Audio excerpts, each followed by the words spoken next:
And we are live. All right.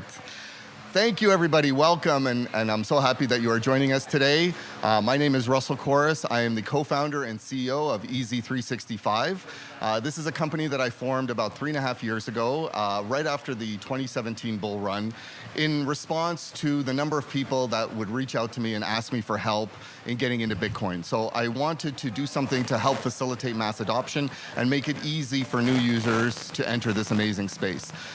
We have launched a cryptocurrency exchange called EZ Exchange.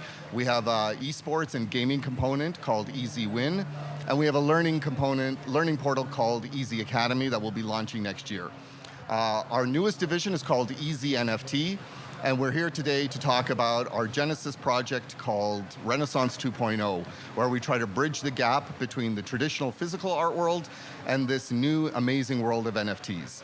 And we're doing that by pairing iconic physical art, in this case, 5 Andy Warhol Marilyn Monroe prints from the Sunday Bee Morning collection, and we're pairing that with uniquely commissioned, incredible one-of-one NFTs that are created as artistic interpretations of the Andy Warhol piece. And then we're selling the physical and the digital together as a lot. And as well, every NFT in the sale will come with one of these beautiful infinite objects displays so that collectors can properly display and admire their digital artwork with the same reverence that they do their physical artwork.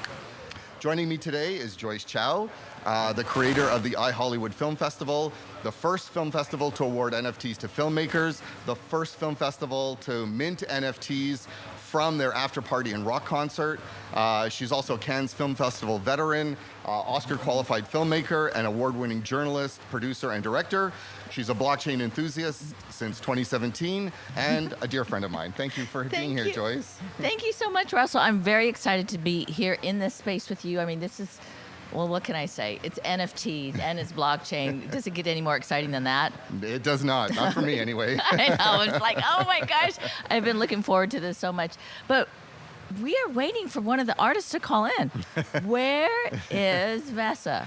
You know what? I told him we were a bit delayed, so that's probably my fault because I told him wait a little extra 5 minutes. So we can just chat a little bit and talk about, you know what, okay, tell us a little bit about the iHollywood Film Festival. That's something I'm very interested in. Okay. Well, the iHollywood Film Fest was, well, let's just say like the Genesis block, was created because of the pandemic. We saw all these artists being really, really creative. And so you see a lot of them actually going into the NFT space and they were, trying to figure out what they were doing. And also you have friends that are going like, oh, we don't know what we're going to do. And you're like, okay, come on, let's go ahead and educate everybody. Let's bring in the new technology. Let's show them what's happening and develop a sense of community. Because that's one of the things that blockchain has always done. It's always been kind of, it's like, oh, you're into blockchain.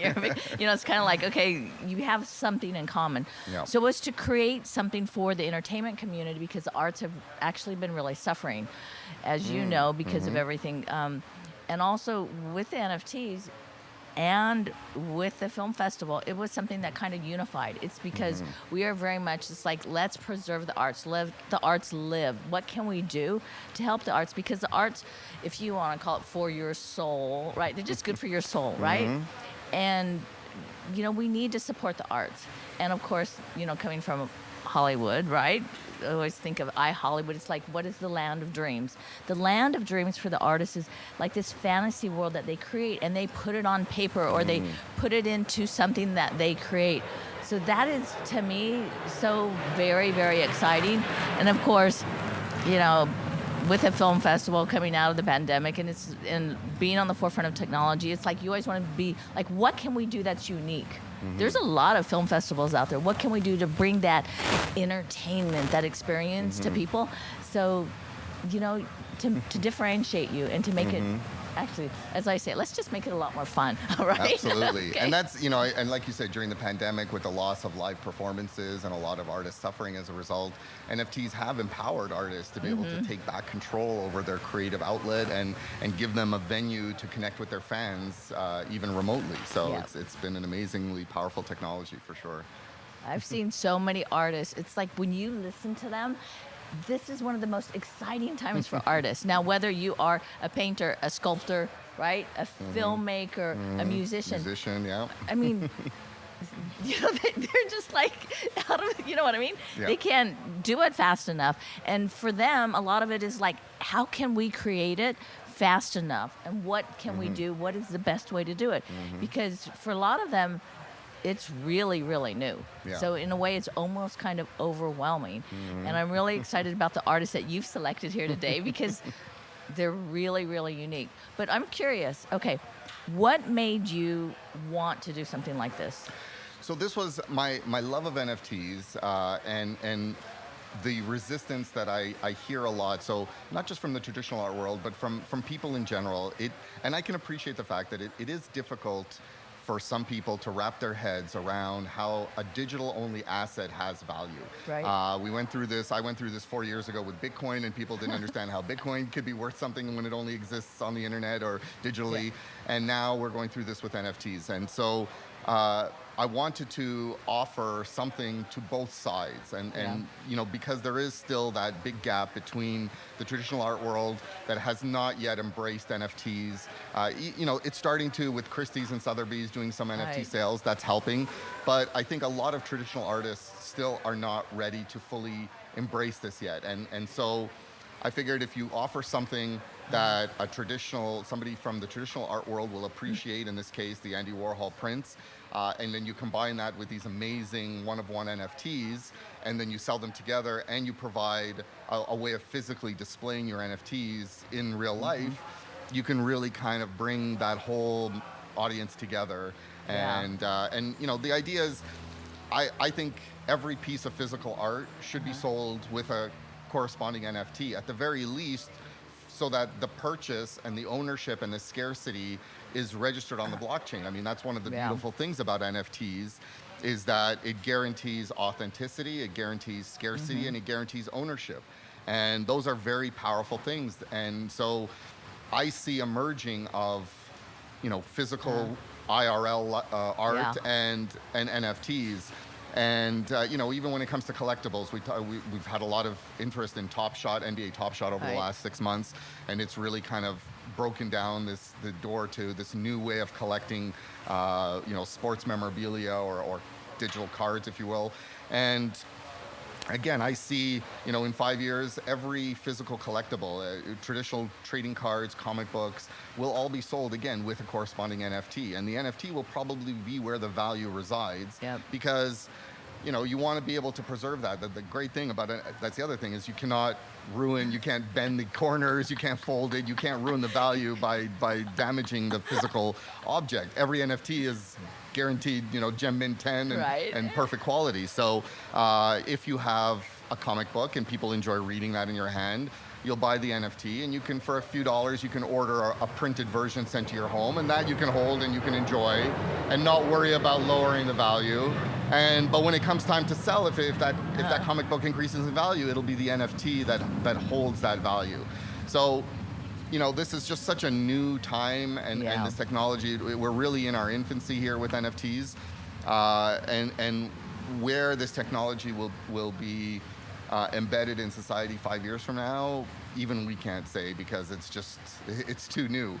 But it's very exciting, and the possibilities are endless within charities, within voting systems, within land titles. I mean, there's so many areas where you could issue NFTs to guarantee this kind of stuff, because again, the beautiful thing about the blockchain is it's transparent and immutable. So once something is written there, it can never be altered, it can never be changed. You can rely on that data, and that's critical and not possible in a non-blockchain world. Well, I love what this space is doing, because in the traditional art world, it's like if you go to sell something, they're all looking at, well, what's the provenance? Do you have the chain of title, right? When you put it on the blockchain, it's there. That's right. Yeah. It can never be, it can't be deleted, it can't be altered, it can't be forged. So again, it's the ultimate sort of trustless system, which is what blockchain is all about. And you're absolutely right. There's no, you can't, like, all of these pieces were minted by the artists, and we did that specifically for provenance, so that on the blockchain it's the artists themselves rather than easy NFT, so that the owners of these NFTs in 5 years, if they go to sell them, who knows what easy NFT is. This way, the actual artist's name is registered on the blockchain as the person that minted this artwork initially, and then every transaction from that point forward is registered and available for viewing and immutable. I think that's really smart the way that you guys did that. Now, what did you do differently in this drop compared to, I don't know, this is still so much of an exploratory space. What did you look for when you were creating this drop? So, I mean, I chose the artists from my own personal collection. So all the artists in this drop, I met through buying their art, through discovering them through a marketplace and purchasing their art, and then reaching out directly and starting a personal dialogue and a personal relationship. And I feel I'm very proud of that because it's really a very authentic relationship. It has to start from the art. Yeah. And if these artists haven't created something that I'm willing to hand over my own ether for and add to my own personal collection, then why am I offering it to other people, right? So I'm very proud of that, and I have a good relationship with all 5 artists. I consider them all friends, and you know, that's what this community is all about. You mentioned that at the beginning, and it's something that I really find unique even just within the crypto space, is within this microcosm in the NFT community. Very uplifting, very supportive of one another. Yeah. You know, they're really, everyone's trying to help each other. It's really a wonderful place to be. Yeah, it is. In fact, one of the ways that we met together was we were doing the film festival, and we had a panel on NFTs and the blockchain, and we were going to do a panel, and let's just say, you know how circumstances kind of change things? Well, Russell happened to be on the call, and all of a sudden it turned into an interview with you, and now we are here today. That's right, exactly, right? You're right, it was like a spur of the moment. 15 minutes beforehand, I was told, oh, you got to get on this. So I went and brushed my hair quickly, throw on a clean shirt, and away we go. You never know what'll happen. Tells you to jump onto a Zoom call, right? That's right. That's right. Always have that clean shirt handy. That's right. But of course, we do want to give a shout out to Elise Sam. Absolutely. Of course, who's a connector with Jake Collins. Yes. Elise is a very dear friend, very special person. I call her Crypto Mom because she's just always trying to help. Kat says hi. And yeah, she's just the best. So I know she was dealing with a few things. We were hoping that we could see each other in person. Probably won't happen, but next time. Well, I do want to give a shout out to Elise also to thank her for minting the NFTs for the iHollywood Film Fest. Yes. Because she led the team for that. Yes. And she did much of the minting herself. So thank you. That was a trial by fire, but for sure. Yes. Yeah, absolutely. Okay, well. I don't know. Let me just quickly send a message. So while we're waiting for. Oh, he says he's in the waiting room. Oh.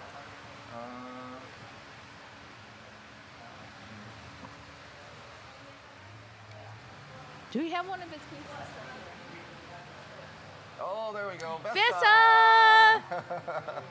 Hi there. Sorry about that. We started talking about NFTs and kind of got lost a little bit. Yeah, we were too excited. That's the way.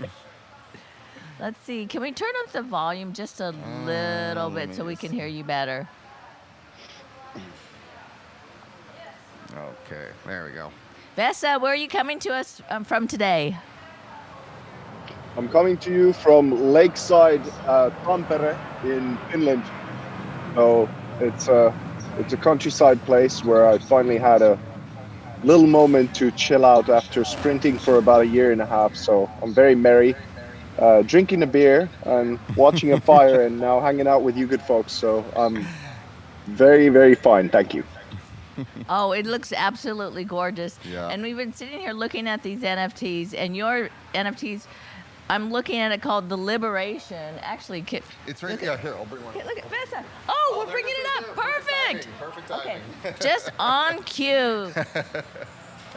Now, I am looking at this. VESA, can you tell us about your creations? What inspired you, of course, besides Marilyn Monroe? And I think I saw some bananas in there, too. Banana. All right.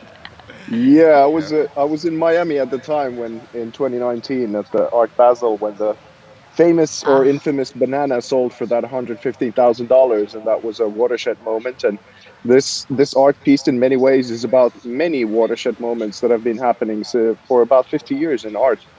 And the whole thing and the inspiration behind this piece was pretty much everything. People don't often correlate just how much it influenced art altogether when Richard Nixon took out the gold standard from underneath the dollar in 1971. And what happened to art and the art world ever since has been quite an interesting ride altogether. And this art piece in particular is a bit of an intellectual pursuit in many different ways, and what has been included or excluded out of art during the period that I like to call fiat art, the fiat art period of the last 50 years.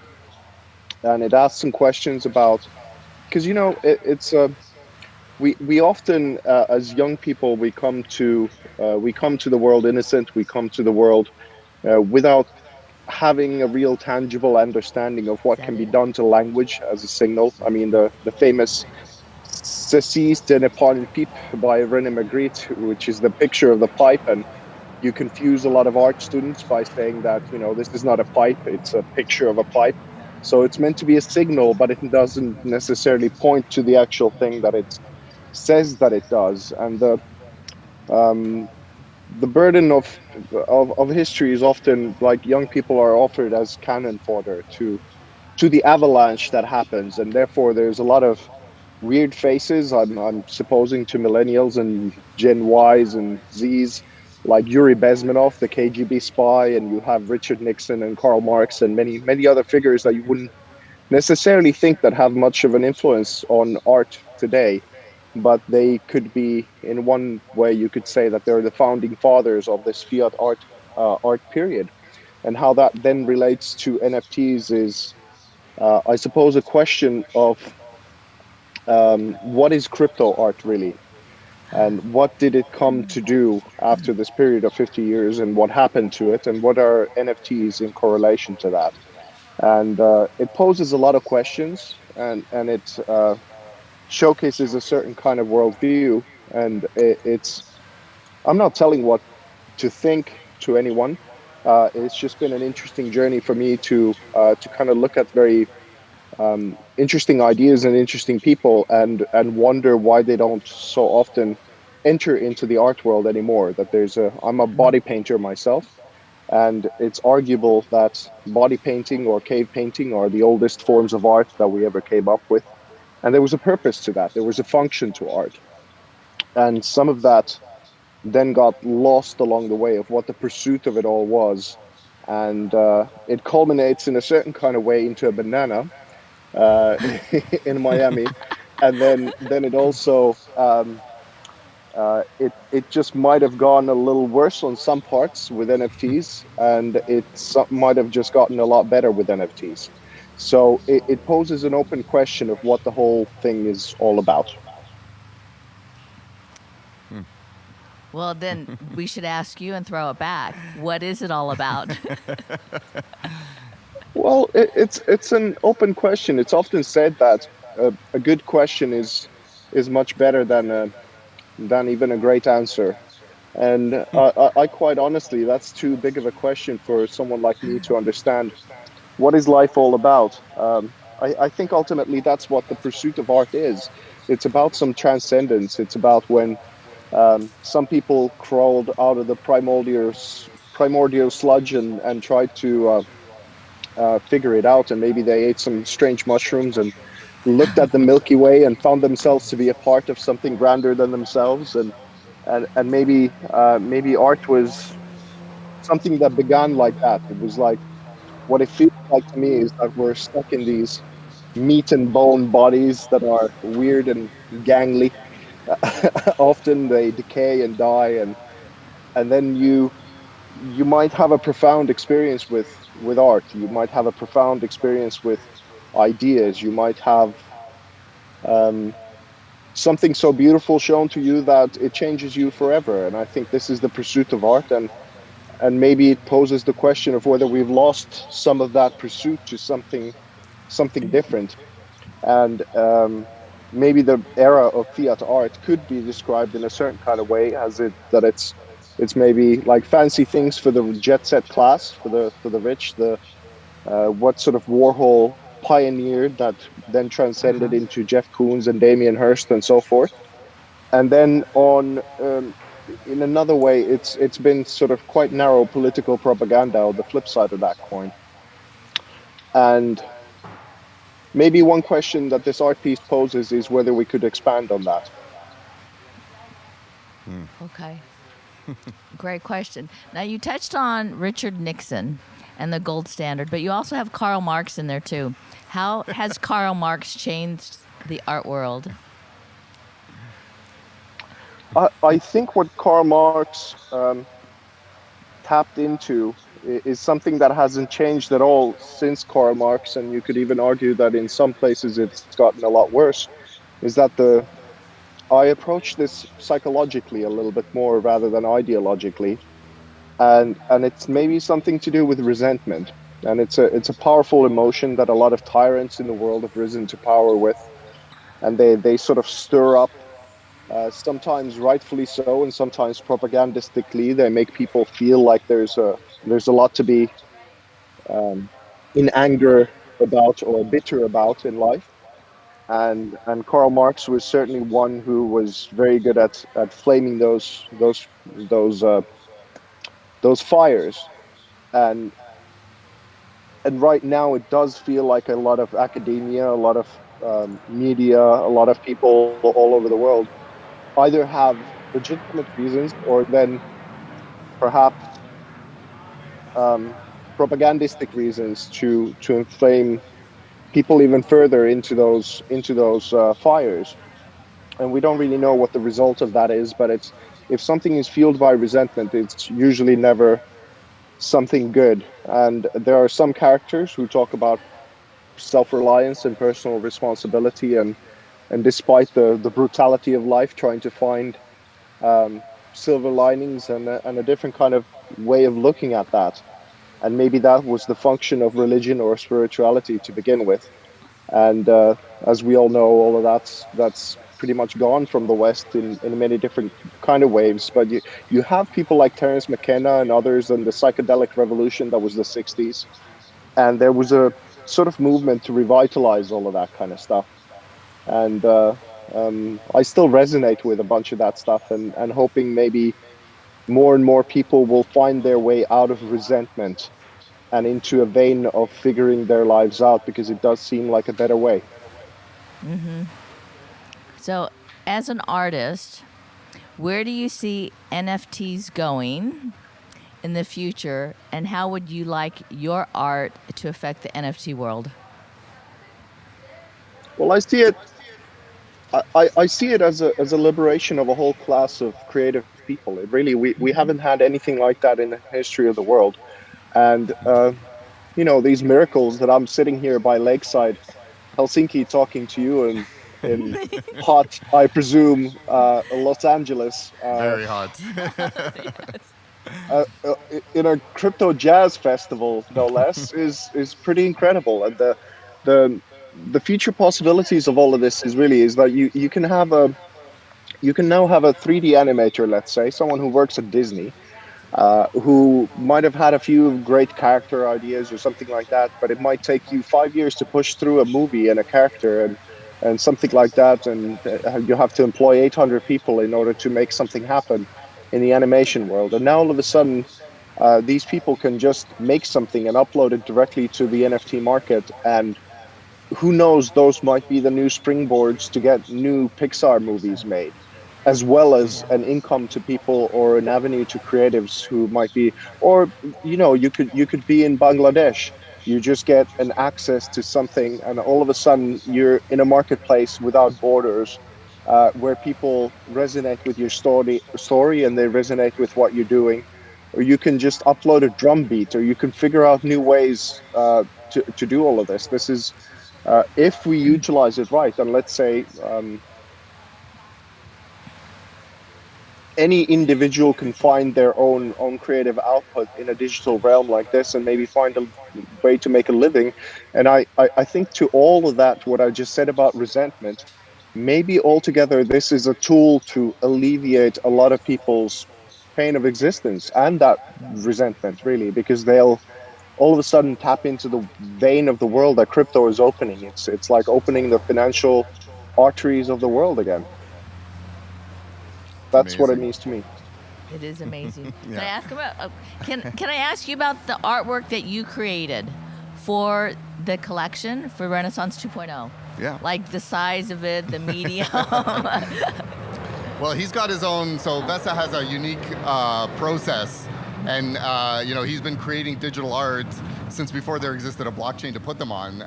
So he's got a surplus. Maybe you can talk about that because VESA's been creating art and basically saving it up for this technology to advance enough for him to release it to the world. Oh my gosh, Yeah, about 13 VESA, years, we gotta no less. check you out. Everybody's got to check you out. Well, thank you kindly for the words, and that's exactly right. I've been hodling my museum grade high resolution digital art pieces for about 13 years. In about 2008, I came up with a process where I started body painting on people and allowing them to go through these life processes and photographing them and playing about with paint and photographing that and putting together all of that with Photoshop. And then I had to make physical representations of all of it, of course, because I needed to make a living. But really, all the originals of my works, which there are now about 350 or so, have been made as digital originals. And now with NFTs, they can become something much more than they've been able to be before. But I tend to love to go back and forth in between the physical world as well as the digital one, and the metaverse altogether is such an exciting thing, and all the things that we're now building in virtual reality. And with these Italian guys that we just met, of what they can do with their galleries, which are live screen sort of 360 places where you can control the temperature as well as the scent and the sort of frequency experience of all of that. It's like it's 3 light years from where the traditional legacy art world has been stuck in for the longest of time, because my experience, crypto art was such a revelation 4 years ago, because it was kind of like a super highway that opened. And it was so beautiful because all the things of like free ideas and liberation and excited people and enthusiasm and resource and all of those things that I was expecting to at some point at least find in the legacy art world were found in the crypto world. So it's more like I understand why people are pissed off at gatekeepers and so forth, because if they refer to the legacy art world, but in one sense, I think to a relative degree, and I think many people are already doing that, we kind of need some segregation of some ideas in the crypto art world. So it's the legacy art world is now getting interested in crypto, of course, because finally they can make money out of digital art, and that's why it's been so stale and stagnant for the past, I mean, since the dawn of computers, really. This is what it's liberating. The digital creativity has been with us for 50, 60 years. And now with the innovation of NFTs, so many worlds are finally going to become possible. It's an incredible time to be a part of all of this. And I was incredibly lucky to kind of sense it very early and come into crypto art in halfway through 2017. Wow. Well, I think we could sit here and talk forever, but I know that James is wanting to come in. Yes. We're like, And so I just want to say again, VESA, I really appreciate you being on this project. I admire your art. I admire your technique and your career to this point. And it's an honor and a privilege. And the piece that you created speaks for itself. it's absolutely fabulous. Likewise, Russell. Thank you. I'm so I've just been seeing the screen. I actually haven't been seeing the both of you. I just have a very narrow slice, so I haven't been seeing your faces, unfortunately, while we've been chatting. But I hope to hook up with you in the clubhouse later on, so we can continue the chat and I can learn some more from you and all the other incredible artists that are in this project. And thank you so much for having me on and be a part of this. It's been a really cool experience. Amazing. Thank you. Thank you, VESA. Take care. Have a great day. You too. Okay. Catch you later. Take care. Great. Hi, James. Welcome. Where are you Hey, coming everyone. to us from? I'm coming from the north of England. Ah. Yeah, UK. So, In James, the UK, yeah. UK. Okay, so now I'm going to throw it to Russell. Russell, what was it about James' art that wanted you to collect his art and invite him to help be part of this collection? Yeah, so James has a very unique style that as soon as I came across his page. It captivated me.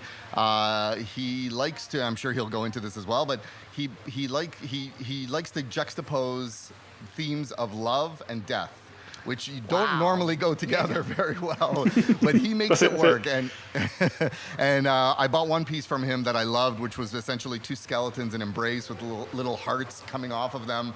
Just such a dynamic piece, and has so much meaning in it. It was just amazing to me. So he seemed like a natural person for this. And when we get to his, you'll see his Dead Marilyn is just outstanding. But yeah, it's just a very unique style, and that's the one there. And what I love, yeah, so this is the piece here. And that's the one. In the infinite objects display. And what I love is that when you look at this, I mean, it looks like it came off of a 3D model. It like really a physical piece that was then digitized, but it actually is full. Let me bring it down. Oh, is it up here? There we go. Right there. Okay. Yeah. Oh, I was looking at the computer screen, but yeah. So it's just amazing. I mean, the detail in the throat, in the eyes, the hair. It's just remarkable. I absolutely love it. It looks like you could touch it. Now, I'm just curious, James, when you sit here, and how do you juxtapose death? That's a good question. And love. How? Yeah. And what? And how did it inspire you? Yeah, that does sound a bit weird when you say it like that, I suppose. But yeah, I think a while ago I kind of started looking at what makes art stick in your mind, and usually the answer is you have some kind of emotive response, some kind of so it creates some kind of emotion in you. So I started thinking, how can I have more impact in my artwork? And the answer was to put juxtaposing contrasting emotions in the viewer. Also, so it can be interpreted in different ways by different people, but also if you can feel perhaps love or joy at the same time as perhaps sorrow or even fear, that usually creates a pretty long-lasting impression in the viewer, and that's what I've found, and it's kind of become my strong suit. So visually, the way I show that is obviously by showing dead things, such as skeletons, skulls. Obviously, in this case, this piece, it's a skeleton of Marilyn. But at the same time, I try to make it somewhat happy or beautiful in some way, and I try to work in some theme of love. In this piece, obviously the dead roses kind of interwoven into Marilyn, into the skeleton. I try to show kind of life and death at the same time. How did you get the color so intense? I mean, I'm looking at this golden color of her hair, and it looks like you could it's almost like gold bullion, right? That you put on. Yeah. So I made two different versions, which you can probably see. One of them is inspired by the actual colors of the Andy Warhol Marilyn piece, the original. So the orange hair and the blue background. So that one I tried to use the colors from the actual piece, and then I made the other one, the gold and black version, I suppose, to represent more my artistic style, because I prefer to use kind of darker, more macabre colors.